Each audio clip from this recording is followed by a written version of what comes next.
Eliona kalon orë të tëra duke pastruar të gjithë shtëpinë, sikur të kishte marrë përsipër detyrën e një ambise të vetme në një ambient ku jetojnë 10 banorë.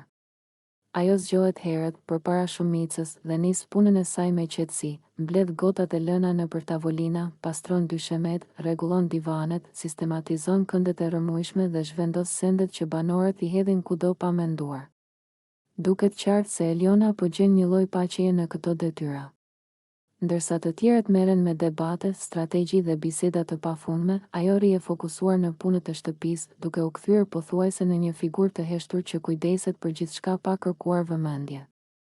Në momente të ndryshme, disa banorë e shikojnë me admirim, ndërsa të tjerë e marrin të mirëqen mundin e saj, sikur pastrimi të ishte detyrë që i takonte vetëm Elionës. Në kuzhinë, ajo lan enët me durim edhe kur pirgjet janë të mëdha.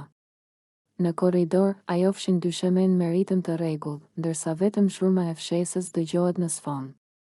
Në dhomën e gjumit, ndreq jastëkët dhe rregullon batanijet pa bërë asnjë koment, edhe pse është e vetme në këtë mision të përditshëm. Eliona duket sikur e përdor këtë kohë për t'u shkputur nga tensionet e shtëpisë.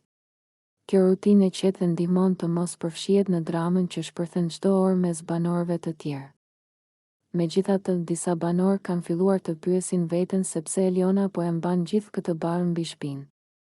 Ajo nuk ankohet asnjëherë, nuk kërkon ndihmë dhe nuk pret mirënjohje, thjesht punon, sikur kjo ta bënte të ndihej më e sigurt dhe më e qetë. Në fund të ditës, shtëpia shkëlqen dhe Eliona, edhe pse e lodhur, duket më e qetësuar se të gjithë të tjerët.